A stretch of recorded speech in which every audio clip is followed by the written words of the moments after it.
The Valkyr arrived on a Wednesday, their ships materializing above Earth's major cities like silver tears in the fabric of reality. Dr. Sarah Chen stood at her observatory console in Hawaii's Mauna Kea facility, watching as the readings defied every known law of physics. The vessels hung in perfect geometric formations, each one a masterpiece of engineering that made human spacecraft look like children's toys. They're broadcasting on all frequencies, her colleague, Dr. James Martinez, announced, his voice barely containing his excitement. The signal. It's perfectly mapped to every known human language. The message that played across every screen and speaker on Earth was elegant in its simplicity. We come to elevate. We come to enhance. We are the Valkyr, and we bring gifts beyond measure. Within hours, the United Earth Council convened an emergency session. Representatives from every nation gathered virtually as the Valkyr's ambassador, a being who called itself Ethereal Prime, addressed humanity. Its form was humanoid but refined to mathematical perfection. Tall, silvery skin that seemed to shimmer with internal light, and eyes that held the depth of galaxies. Your species stands at a crossroads, it declared, its voice carrying harmonics that inspired both awe and trust. We have watched your progress, your struggles, your potential. We offer you advancement beyond your wildest dreams. Dr. Chen was selected as part of the first scientific delegation to meet with the Valkyr. Their ship, which hovered above Singapore, was a marvel of crystalline architecture that seemed to defy gravity. Inside, the air itself felt charged with possibility. The Valkyr showed them wonders, cures for diseases that had plagued humanity for millennia, clean energy systems that could power cities without pollution, and transportation technology that could cross the solar system in days. Everything they offered seemed too good to be true. And it was. 3 months into what the media had dubbed the Great Uplift, Dr. Chen noticed something disturbing in her blood work. The Valkyr's medical treatments weren't just curing diseases, they were altering human DNA at a fundamental level. When she brought her concerns to the Oversight Committee, she was politely but firmly removed from the project. But Sarah Chen wasn't one to be silenced. Working from her private lab, she discovered the truth. The Valkyr weren't benefactors. They were farmers. Their gifts were preparing humanity for harvest, subtly altering human biology to produce compounds the Valkyr consumed for their own immortality. The realization came too late. On the 100th day after their arrival, the Valkyr revealed their true nature. Their beautiful silver ships transformed into weapons of war, their elegant forms becoming angular and predatory.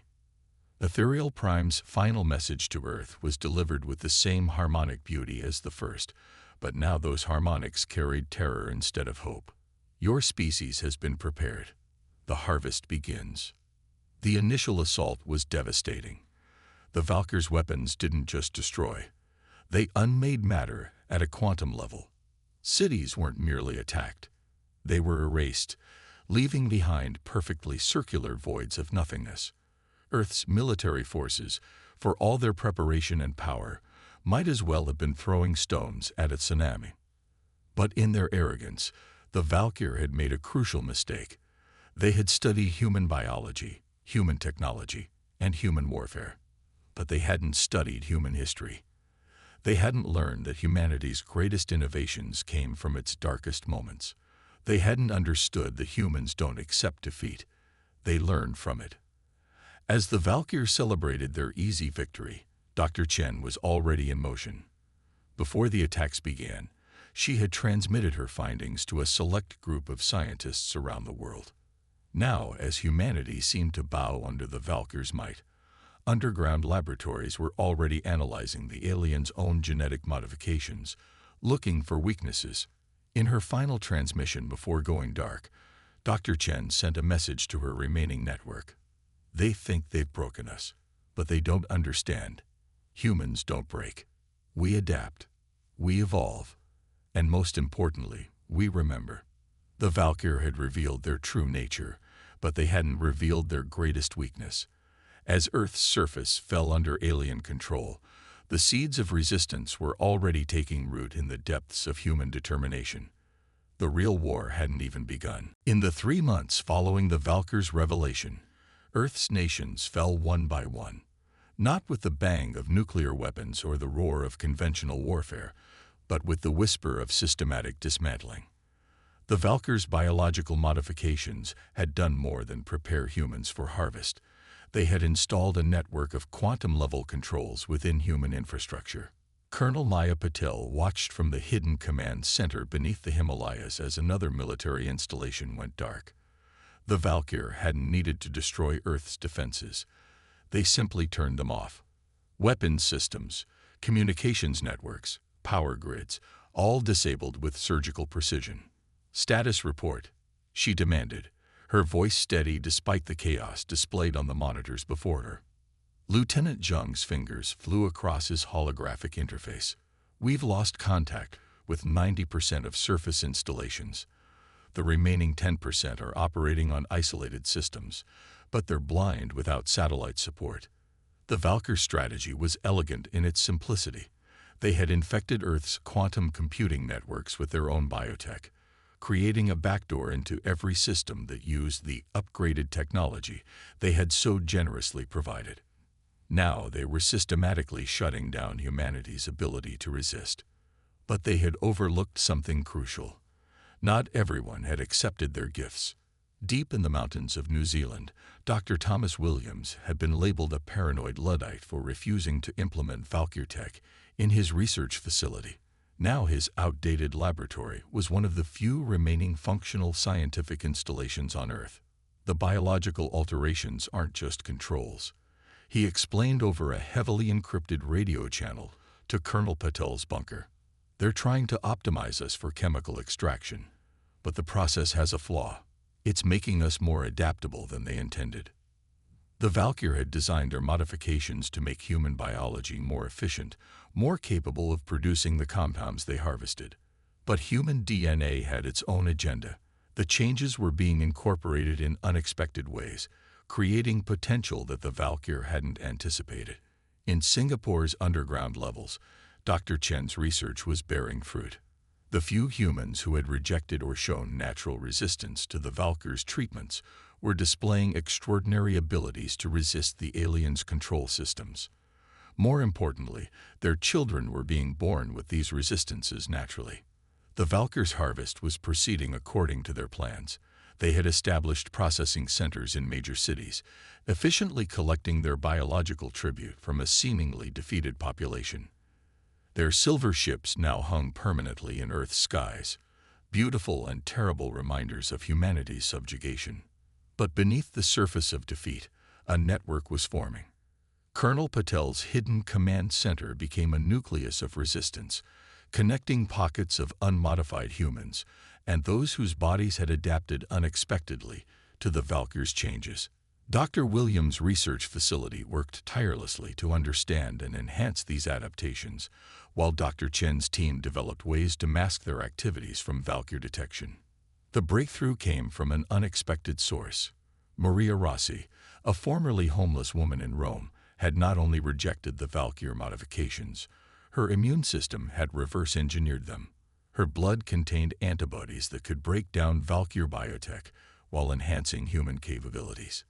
"It's not just resistance," Dr. Williams explained during a secure conference. "Her body has taken their modifications and turned them into weapons. If we can replicate this process," Colonel Patel finished his thought, "we can turn their own technology against them." The Valkyr continued their methodical harvest, unaware that their carefully engineered changes were evolving beyond their control. In their arrogance, they had assumed that human biology would be as predictable as human technology. They had calculated every variable, except the most important one: the human drive to survive, to adapt, to overcome. In her hidden laboratory, Dr. Chen worked with samples of Maria's blood, watching as human ingenuity and evolution combined to create something entirely new. The Valkyr had meant to optimize humans for harvest, but instead they had given humanity the tools for its own transformation.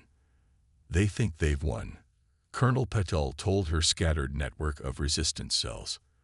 They think this is the fall of humanity, but they don't understand. Sometimes you have to fall before you can learn to fly. Across the globe, in deep bunkers and hidden facilities, humanity was doing what it did best: adapting, evolving, preparing. The Valkyrs saw a defeated species ready for harvest. They didn't see the storm gathering beneath the surface of their perfect conquest. The ocean floor proved to be humanity's greatest ally. 6 months after the Valkyr conquest, the deep-sea research station, Nautilus, became the heart of human resistance. 3 kilometers beneath the Pacific, the pressure and mineral-rich waters created a natural shield against Valkyr detection systems. Commander Elena Rodriguez stood at the station's central hub, watching feeds from resistance cells across the globe.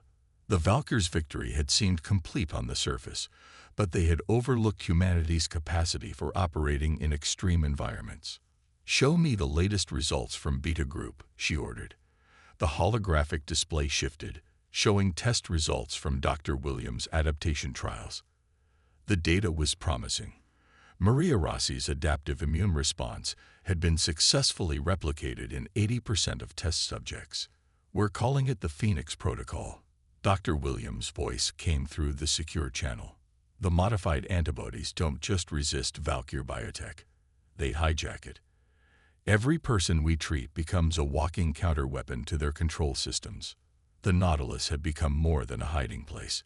Its advanced laboratories, originally designed for deep-sea biotechnology research, were perfect for developing the Resistance's biological countermeasures.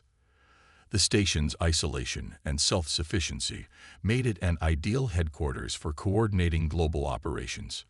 Dr. Chen's voice joined the conversation from her hidden facility in Singapore. "We've identified something even more significant. The Valkyr's quantum control network.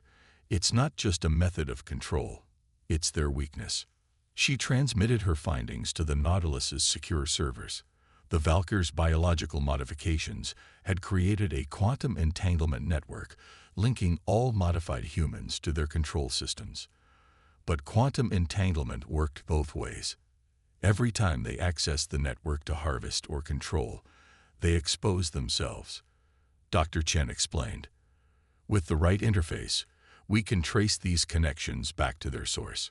Commander Rodriguez studied the data, a plan forming in her mind. "So we're not just developing immunity, we're building a backdoor into their entire system." The Resistance's growth had been careful, methodical. Small cells operated independently, connected only through quantum-encrypted channels that mimicked natural deep-sea phenomena. The Valkyr's control of the surface was absolute, but they had never bothered to look deep enough. In underwater facilities across the globe, humanity was rebuilding its strength. The Mariana Base specialized in weapons development, reverse engineering Valkyr technology through samples collected by resistance agents. The Arctic Station focused on communication systems, developing ways to coordinate without detection. Maria Rossi had become more than a source of antibodies.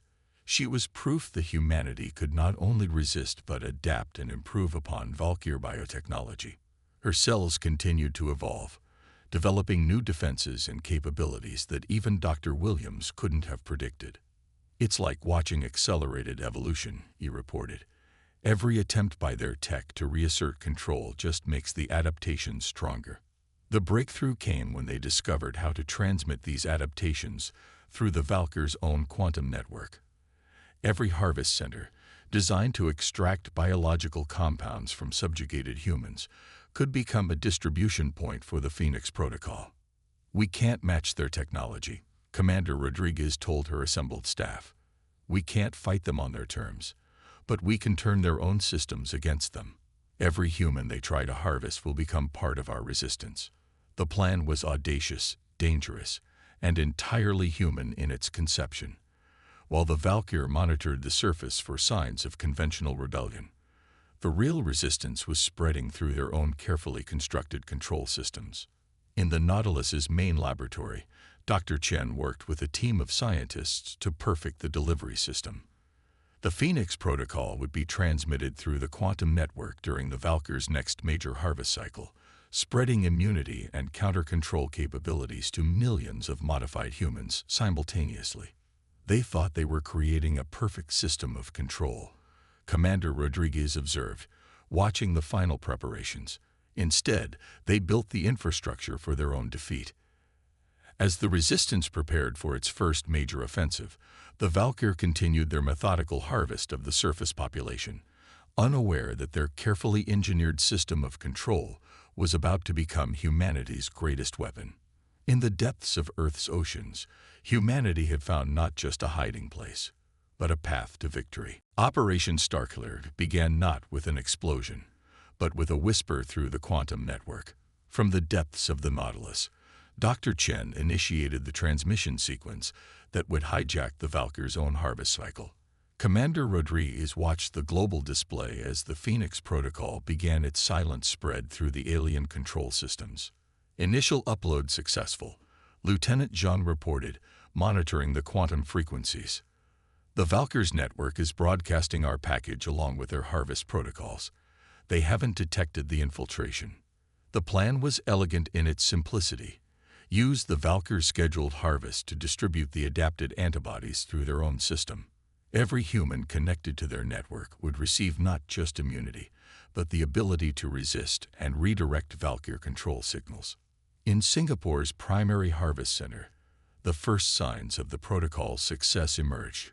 Workers scheduled for harvest began experiencing technical difficulties with their quantum interfaces. The Valkyr operators, their silver forms gleaming under artificial light, found their control systems responding with increasing unreliability. Dr. Williams' voice crackled through the secure channel. We're seeing a 93% successful adaptation rate. The human nervous system is actually improving on our original formula, creating stronger resistance with each new iteration. But the Valkyr weren't slow to respond. As their harvest systems began to fail, their ships descended from high orbit, their crystalline forms shifting into combat configurations. They had prepared for the possibility of human resistance, but their preparations were based on conventional warfare. What they faced instead was an enemy they couldn't see or touch, their own technology, turned against them by the very biology they had tried to optimize. Every attempt to reassert control through their quantum network only spread the Phoenix Protocol faster. Maria Rossi, now stationed at the Arctic facility, led the second phase of the operation. Her evolved antibodies had been refined into a quantum-level virus that could infect Valkyr biotechnology. As their ships descended, they encountered not military resistance, but a biological hack that began to alter their own systems. They made one fundamental mistake, Dr. Chen explained during the crisis briefing. They assumed biological systems would behave predictably, like machines. They didn't account for evolution, for adaptation, for the human capacity to turn invasion into innovation. The Valkyr's response was devastating but predictable. Unable to maintain control through their quantum network, they resorted to brute force. Their ships began systematic bombardment of major population centers, trying to destroy what they could no longer control. But humanity had prepared for this too. As silver ships rained destruction from above, hidden installations across the globe activated electromagnetic pulse arrays designed specifically to disrupt Valkyr quantum technology. The pulses, harmless to conventional technology, created cascading failures in the aliens' supposedly perfect systems. Commander Rodriguez coordinated the counterattack from the Nautilus, watching as centuries of human experience in asymmetric warfare paid off. The Valkyr had expected submission or direct confrontation. Instead, they faced an enemy that turned their own strength into weakness. All resistance cells, execute Protocol Omega, she ordered. Across the globe, modified humans began actively interfering with Valkyr control systems.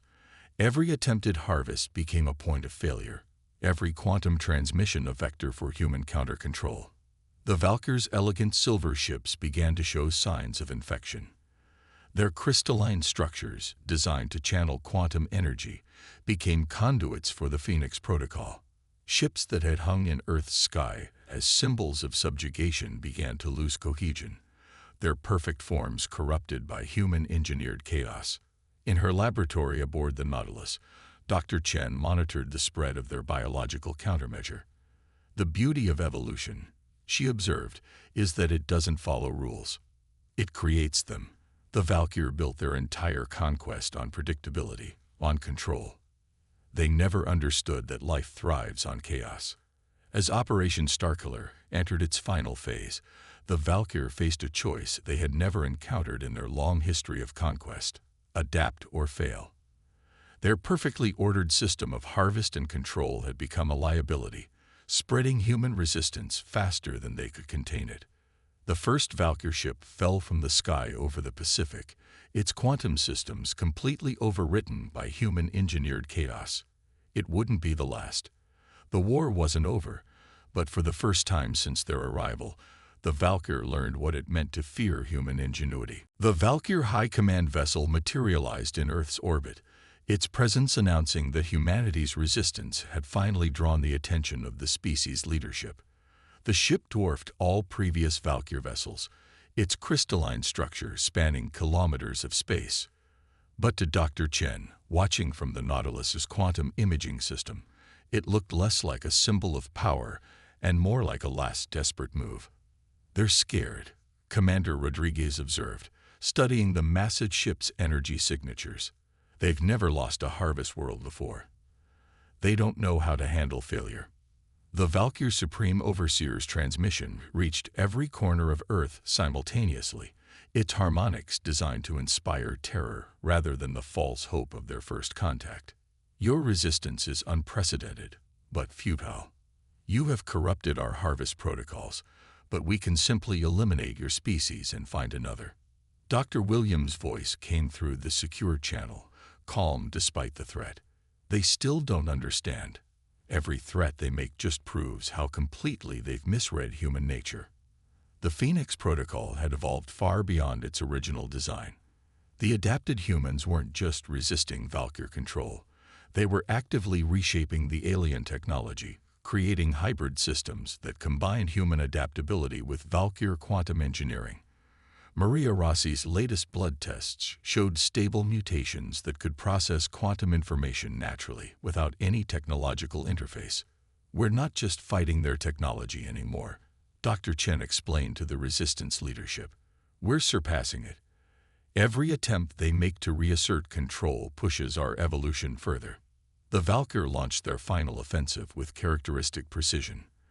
Their massive command ship began systematically unmaking sections of Earth's surface, creating expanding spheres of quantum nullification.